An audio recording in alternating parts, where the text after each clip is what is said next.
Ya, kalau kita melihat dari sisi ekonomi selaku pelaku usaha khususnya di pariwisata dalam hal ini dengan peningkatannya di level 3 ya tentu pasti sedikit berdampak dalam hal tentunya adalah kunjungan tamu ke Bali, dan saya harap di pengetatan peraturan level ketiga ini masih ada kebijakan-kebijakan tentunya berpihak pada pelaku usaha khususnya di Bali yang hampir 90% bergerak di bidang pariwisata. Tentunya artinya ya tidak mungkin tentunya ada pembatasan-pembatasan dengan melakukan prokes yang ketat, dan itu sudah kita lakukan dengan di beberapa usaha kami, adanya aplikasi Peduli Lindungi, adanya wastafel, dan tentunya ada sign-sign dalam jaga jarak baik itu di lift maupun di depan kasir. Dan tentunya berharap artinya di level 3 ini tidak ada penurunan tamu yang signifikan, karena ini kan momentum untuk kita bangkit kembali khususnya di akhir tahun dalam event Natal dan Tahun Baru. Ya, saya setuju sih, saya berharap sekali kita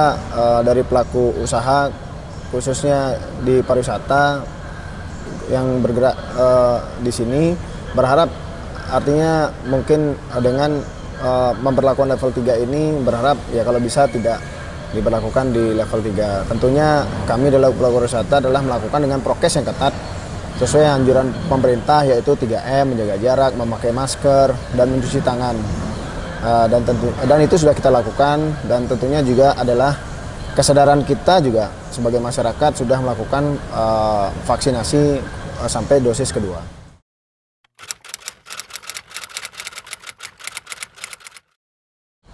Kalau kita melihat grafik di mana setelah selesainya pemberlakuan level 4, di mana bertahap Bali turun dari level 4 ke level 3 sehingga sampai akhirnya ke level 2 saat ini, mulai ada pergerakan khususnya mulai di bulan, sebenarnya di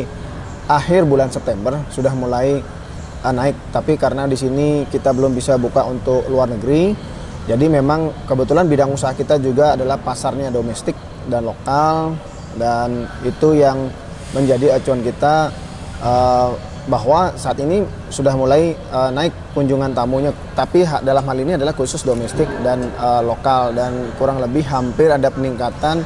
sampai 70-75% saat ini di usaha kami.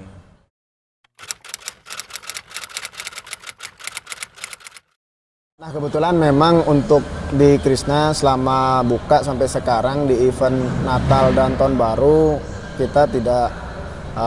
pernah untuk melakukan promo yang spesial, tetapi kita ada beberapa barang yang memang khususnya ada di beberapa outlet itu dijual dengan harga khusus, ya obral lah. Tapi bukan berarti barang itu reject atau rusak, tapi karena memang itu barangnya adalah bukan barang yang cepat laku. Dalam artian mungkin kan seperti fashion, baju ini kan setiap tahun ini kan mulai ada ada desain yang berbeda di setiap tahunnya, sehingga mungkin desain yang lama masih ada stoknya, kita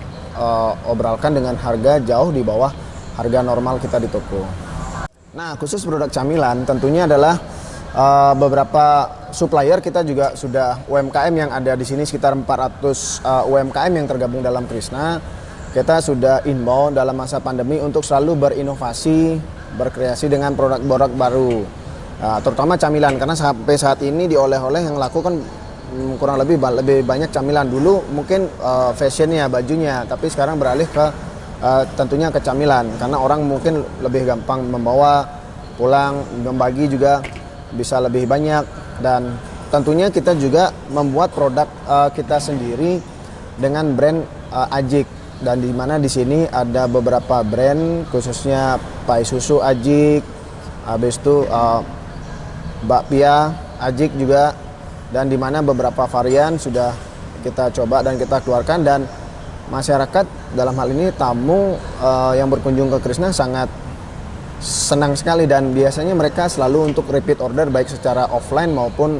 online, terutama pai susu Ajik yang sampai saat ini adalah the best seller di Krishna, selain produk UMKM yang ada di bawahnya Krishna, dan untuk 2 bulan kemarin kita ada launching juga, yaitu minyak herbal ya, dengan nama brand Minyak Ajik. Semoga kita berharap dengan inovasi ini berdampak bagi perekonomian, khususnya bisa membantu masyarakat, karena sistem penjualan minyak ajiknya sedikit berbeda dengan penjualan produk-produk Krishna yang lain.